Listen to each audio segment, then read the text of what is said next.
Hi hello friends, എല്ലാ കൂട്ടുകാർക്കും സാന്ത്വനം സീരിയലിൽ ഇനി നാളെ വരാൻ പോകുന്ന ഒരു അടിപൊളി എപ്പിസോഡിൻ്റെ റിവ്യൂയിലേക്ക് തന്നെ സ്വാഗതം കേട്ടോ.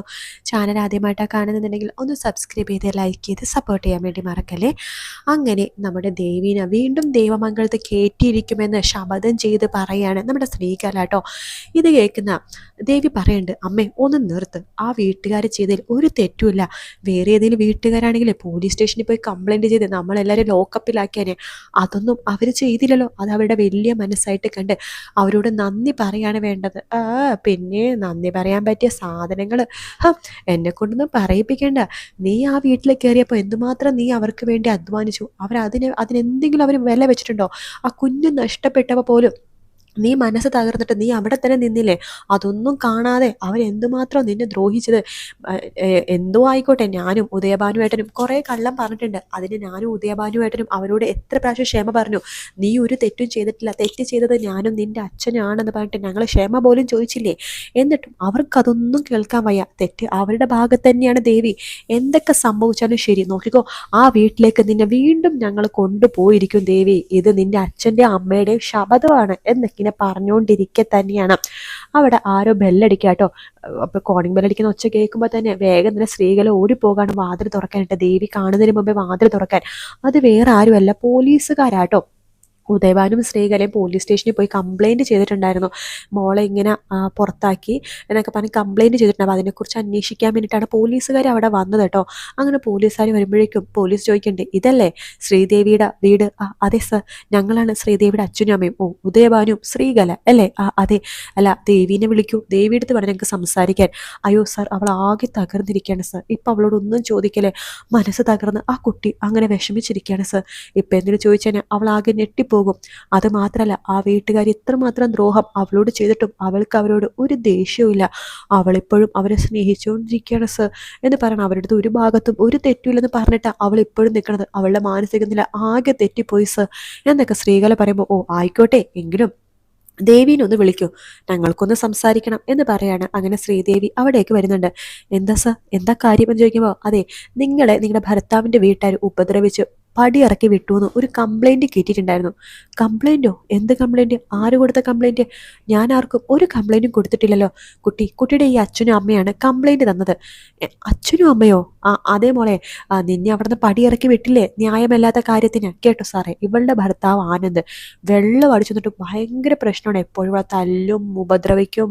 അങ്ങനെ ഇവൾക്കാണെങ്കിൽ ആ വീട്ടുകാരുടെ ജീവനാണ്. ഇവളെല്ലാം സഹിച്ചിരിക്കുകയായിരുന്നു സാറേ.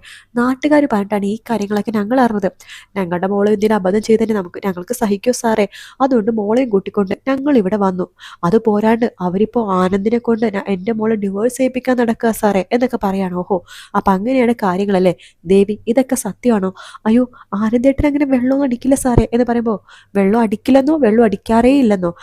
അത് ഓ, അപ്പം വെള്ളം അടിക്കാറുണ്ടല്ലേ? ഇത് കേൾക്കുന്ന ഉദയഭാനു പറഞ്ഞു, സാർ അവിടെ വീടിൻ്റെ അയൽപക്കത്തൊക്കെ ഒന്ന് അന്വേഷിച്ച് നോക്ക്, അപ്പം അറിയാം അവിടുത്തെ യഥാർത്ഥ കാര്യം എന്താണെന്ന്. അയൽപക്കക്കാരൊക്കെ പറയും സാറേ, എൻ്റെ ഈ പൊന്നു പോലത്തെ മോളെ അവരവിടെ നിന്ന് ആട്ടി ഇറക്കി വിടുമായിരുന്നു സാറേ. എൻ്റെ മോളുടെ കോലം കണ്ടോ? ഇവൾക്കൊരു കുഞ്ഞിനെ നഷ്ടപ്പെട്ടതാ സാറേ, ഒരു 2 മാസം മുമ്പ്. സത്യം പറഞ്ഞാൽ കുഞ്ഞിനെ നഷ്ടപ്പെടാൻ കാണും ഈ ആനന്ദിൻ്റെ വീട്ടുകാരാണോന്നോ പോലും ഞങ്ങൾക്ക് സംശയമുണ്ട് സാറേ എന്ന് ശ്രീകല പറയാണ്. അപ്പോഴേക്കും ദേവി, അയ്യോ അമ്മ എന്തൊക്കെയാണ് പറഞ്ഞത്? അനാവശ്യം പറയരുത് കേട്ടോ എന്ന് പറയുമ്പോഴേക്കും പോലീസുകാർ പറഞ്ഞു, കുട്ടി ഇങ്ങനെ ഭർത്താവിൻ്റെ വീട്ടുകാർ അമിതമായിട്ട് സ്നേഹിക്കരുത്. ഒരു കാര്യം പറയാം, അവർ തെറ്റ് ചെയ്ത് അത് തെറ്റാണെന്ന് പറയണം. കുട്ടീനെ പോലുള്ളവർ പുറമെ എല്ലാ കാര്യങ്ങളും തുറന്ന് പറഞ്ഞാലേ ബാക്കിയുള്ള സ്ത്രീകൾക്ക് അതൊരു പ്രചോദനം ആവുള്ളൂ. കുട്ടി ആരെയാണ് പേടിക്കണത്? ഉള്ള കാര്യങ്ങൾ ഉള്ള പോലെ പറയൂ. കുട്ടീനെ അവിടെ നിന്ന് പുറത്താക്കിയതാണോ എന്ന് ചോദിക്കുകയാണ്. ഇത് കേൾക്കണ ദേവി, അത് സാർ പുറത്താക്കിയത് വെച്ച് കഴിഞ്ഞാൽ പുറത്താക്കിയതാണോ അല്ലയോ അത് മാത്രം ആൻസർ പറഞ്ഞാൽ മതി. അപ്പോൾ ദേവി പറയുന്നുണ്ട്, അത് സാർ അത് പുറത്ത് ആക്കിയതാണ് സാർ, പക്ഷെ അതിന് കാരണം വേണ്ട, കാരണം ഒന്നും അറിയണം. അപ്പം കുട്ടീനെ പുറത്താക്കിയതാണ്. ആട്ടെ, ഈ കുട്ടിയുടെ ഭർത്താവ് ആനന്ദ് മദ്യപിക്കാറുണ്ടോ ഇല്ലയോ? യെസ് ഓർനോ? അത് സാർ എപ്പോഴും മദ്യപിക്കാറൊന്നുമില്ല. അപ്പോൾ വല്ലപ്പോഴും മദ്യപിക്കാറുണ്ടല്ലേ? അത് സാർ പിന്നെ അപ്പോൾ വല്ലപ്പോഴും മദ്യപിക്കാറുണ്ട്.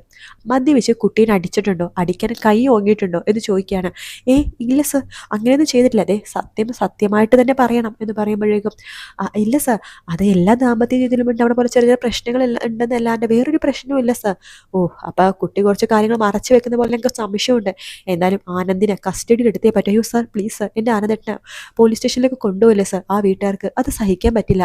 അത് കേൾക്കുന്ന സ്ത്രീകളെ പറയണ്ട, കണ്ടില്ലേ സർ. ഇപ്പോഴും എൻ്റെ മോൾക്ക് കൂറ് ആ വീട്ടുകാർത്താണ് സർ. പാവം എൻ്റെ മോള് സർ. ഇത് എങ്ങനെയാണ് എൻ്റെ മോൾക്ക് നീതി വാങ്ങിച്ചു കൊടുക്കണം സർ. ശരി, ഞങ്ങളൊന്ന് അന്വേഷിക്കട്ടെ എന്ന് പറഞ്ഞിട്ട് പോലീസ് അവിടെ പോവാണ്. പോലീസ് അവിടെ പോകുമ്പോൾ തന്നെ ദേവി വന്നിട്ട്, അമ്മേ അച്ഛൻ നിങ്ങളിതൊരു വൃത്തികേടായി കാണിക്കണത്. പ്രശ്നത്തിന് മുകളിൽ പ്രശ്നങ്ങൾ കയറ്റി വെക്കുക നിങ്ങൾ രണ്ടുപേരും കൂടി. നിങ്ങൾ എന്തിനാ എൻ്റെ ജീവിതം ഇങ്ങനെ തട്ടിക്കളിക്കണത്? മോളെ നോക്ക്, ഇതോടുകൂടി ആനന്ദ് നിന്നെ ഇവിടുന്ന് വിളിച്ചുകൊണ്ട് പോകും. ബാക്കിയൊക്കെ പോലീസുകാർ ചെയ്തോളൂ. അമ്മേ ഇത് കുറച്ച് കൂടുതലാണ് അമ്മേ, ഇത് സഹിക്കാവുന്നതിലപ്പുറമാണ് എന്ന് പറയുമ്പോഴേക്കും നീ ഒന്ന് പോടി, നീ ഒന്ന് മിണ്ടാതിരുന്നാൽ മതി എന്ന് പറയാണ്. അങ്ങനെ പോലീസുകാർ നേരെ ദേവമംഗലത്തേക്ക് പോവാണ്. ഇവിടെയല്ലേ ആനന്ദ് എന്ന് ചോദിക്കുമ്പോൾ, അതെ സർ, എൻ്റെ മകനാണ് ആനന്ദ് എന്ന് ബാലൻ പറയുമ്പോൾ, നിങ്ങൾക്ക് മകനെതിരെ ഒരു കംപ്ലൈൻറ്റ് കിട്ടിയിട്ടുണ്ട്. കംപ്ലൈൻറ്റോ? എന്ത് കംപ്ലൈൻറ്റാ സർ? നിങ്ങളുടെ മകൻ ഇവിടെ ഇല്ലേ? ഉണ്ട്. ആനന്ദേ, എടാ ആനന്ദേ എന്ന് പറഞ്ഞ് വിളിക്കുകയാണ്. ആനന്ദ് വരുന്നുണ്ട്. എന്താ സർ, എന്താ കാര്യം? നിങ്ങൾക്കെതിരെ ഒരു കംപ്ലൈൻറ്റ് കിട്ടിയിട്ടുണ്ട്. കംപ്ലൈൻറ്റോ? അതിന് ഞാനൊരു തെറ്റും ചെയ്തില്ലല്ലോ സർ. തെറ്റ് ചെയ്തിട്ടുണ്ടോ എന്നൊക്കെ സ്റ്റേഷനിൽ വന്നിട്ട് ചോദ്യം ചെയ്യുമ്പോൾ മനസ്സിലാക്കാം. നിങ്ങളെ ജീപ്പിൽ കയറണം. അയ്യോ സർ, എൻ്റെ മോൻ ഒരു തെറ്റും ചെയ്തിട്ടില്ല എന്ന് ഗോമതി പറയാണ്. ആരാണ് സർ? ആരാണ് എൻ്റെ മോനെതിരെ കംപ്ലൈൻറ്റ് കൊടുത്തത്? പറ സർ, ആരാണ് എൻ്റെ മോനെതിരെ കംപ്ലൈൻറ്റ് കൊടുത്തത്? ഇതിരിക്കുന്ന പോലീസുകാർ പറഞ്ഞു, അതൊക്കെ ഞങ്ങൾ പോലീസ് സ്റ്റേഷനിൽ വന്നിട്ട് പറഞ്ഞോളാം എന്ന് പറഞ്ഞിട്ട് ആനന്ദിനെ തൂക്കിയെടുത്തുകൊണ്ട് പോലീസ് ജീപ്പിലേക്ക് അങ്ങോട്ട് കൊണ്ടുപോകാം കേട്ടോ. അതിനുശേഷമാണെന്നുണ്ടെങ്കിൽ എന്താ കാര്യമെന്ന് ആർക്കും തന്നെ മനസ്സിലാവുന്നില്ല. ഇതൊക്കെ കണ്ട് നമ്മുടെ കൃഷ്ണമംഗലത്തെ അച്യുതനും രാജശ്രീയൊക്കെ സന്തോഷത്തോടെ ഇങ്ങനെ ഇരിക്കട്ടെ. ആഹാ, കൊള്ളാം കൊള്ളാം, ഞാൻ പറഞ്ഞ പോലെ തന്നെ ഉദയഭാനു ചെയ്ത്. ഓഹോ, അത് നിന്റെ ബുദ്ധിയായിരുന്നു അല്ലേ എന്ന് അനന്തൻ ചോദിക്കുമ്പോൾ, പിന്നെ അല്ലാതെ ഞാനാണ് ഉദയഭാനുടേത് പറഞ്ഞ് പോലീസ് സ്റ്റേഷനിൽ കൊണ്ട് ഒരു കംപ്ലൈൻറ്റ് കൊടുക്കാൻ. അയാൾ എന്തായാലും ഒരു കംപ്ലൈൻറ്റ് കൊടുത്തു, അതുകൊണ്ടല്ല ആനന്ദിനെ തൂക്കിക്കൊണ്ട് പോയത്. ഏട്ടൻ നോക്കിക്കോ, ഇനി ദേവമംഗലംകാരുടെ തകർച്ച തുടങ്ങിയേട്ടാ എന്നിങ്ങനെ പറയാണ്. അപ്പം അത് കേൾക്കുമ്പോൾ അനന്തന് ഭയങ്കര വിഷമം തോന്നുന്നുണ്ട് കേട്ടോ. അതിനുശേഷം പിന്നീട് ദേവമംഗലത്തേക്ക് വരുവാണ്. എല്ലാവരോടും മാപ്പ് പറയാനും തൻ്റെ അച്ഛൻ കൊടുത്ത പരാതി ആണ് അതൊന്നും, അതുകൊണ്ട് തന്നെ ആ പരാതി പിൻവലിക്കാൻ വേണ്ടി താൻ പോലീസ് സ്റ്റേഷനിൽ പോവുകയാണെന്നും തനിക്ക് ഇതിനെക്കുറിച്ചൊരു യാതൊരു അറിവും ഇല്ലെന്നൊക്കെ പറയാൻ വേണ്ടിയിട്ടാണ് ദേവി ദേവമംഗലത്ത് വരുന്നത് കേട്ടോ. പക്ഷെ അപ്പോഴും ദേവിക്കാണ് കുറ്റം ഫുള്ളും. ഗോമതിയും ബാലനും പറയണത്, നീ കാരണം എൻ്റെ മോൻ പോലീസ് സ്റ്റേഷനിൽ വരെ കയറേണ്ടി വന്നു. നിന്റെ കുഞ്ഞിനില്ലാതെക്കിയത് എൻ്റെ മോനാണെന്ന് പോലും ആ പോലീസുകാർ പറഞ്ഞുണ്ടാക്കി. അതറിയാവോ? എൻ്റെ മോനൊരു കുടിയനാക്കി നീ. എൻ്റെ മോന് കുടിച്ച് വന്ന് നിന്നെ ഉപദ്രവിക്കാറുണ്ട്. എല്ലേടി, എന്തിനാടി നീ ഇന്നെ പച്ചക്കള്ളം പണത്? നിൻ്റെ അച്ഛനും അമ്മയും പറഞ്ഞു പഠിപ്പിച്ചതായിരിക്കും ഇതല്ലേ? എന്തിനാടി ഈ കുടുംബം തകർക്കാൻ വേണ്ടി വീണ്ടും ഈ കുടുംബത്തിലേക്ക് കയറി വന്നത്? എല്ലാം കൊണ്ട് ഈ കുടുംബം നശിച്ചു. നീ ഒരു കാര്യം ചെയ്യും, കുറച്ച് വിഷം വാങ്ങുന്നിട്ട് ഞങ്ങൾക്ക് എല്ലാവർക്കും അങ്ങോട്ട് താ, ഞങ്ങൾ എല്ലാവരും അങ്ങോട്ട് ചാവട്ടെ, അപ്പം അതിനൊക്കെ സമാധാനമാവുമല്ലോ എന്നൊക്കെ പറയുമ്പോൾ ദേവി പറഞ്ഞ, അമ്മേ സത്യമായിട്ട് എനിക്കൊന്നും അറിയില്ല അമ്മേ, മതി നിർത്തടി, ആരാടി നിന്റെ അമ്മ, ഇറങ്ങി പോടി ഇവിടുന്ന് എന്ന് പറഞ്ഞിട്ട് ദേവിനെ അവിടെ നിന്ന് അടിച്ചിറക്കാണ് ഗോമതി. വീണ്ടും ദേവി അവിടെ നേരെ പോണ പോലീസ് സ്റ്റേഷനിലേക്കാണ് കംപ്ലൈൻറ്റ് പിൻവലിക്കാൻ വേണ്ടി. സർ, ഇത് വെറും ഒരു കള്ള കംപ്ലൈൻ്റ് ആണ്. എൻ്റെ ഭർത്താവ് നല്ലൊരു മനുഷ്യനാണ്. എൻ്റെ അച്ഛനും അമ്മയും കള്ളത്തരം കാണിച്ചിട്ടാണ് എന്നെ കല്യാണം കഴിപ്പിച്ച് കൊടുത്തത് എന്നൊക്കെ പറഞ്ഞുള്ള കാര്യങ്ങളൊക്കെ തന്നെ പറയാം കേട്ടോ. അപ്പം അങ്ങനെ പറയുമ്പോൾ തന്നെ പോലീസുകാർക്ക് കാര്യങ്ങളൊക്കെ മനസ്സിലാവുന്നുണ്ട്.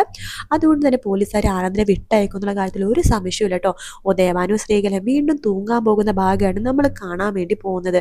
എന്തായാലും കാത്തിരുന്ന് കാണാം ഫ്രണ്ട്സ്. വീഡിയോ ഇഷ്ടപ്പെട്ടാൽ ലൈക്ക് ചെയ്യുക, സബ്സ്ക്രൈബ് ചെയ്യുക, കമൻറ്റ് ചെയ്യുക. മറ്റൊരു വീഡിയോ ആയിട്ട് കാണാം. Take care, bye bye.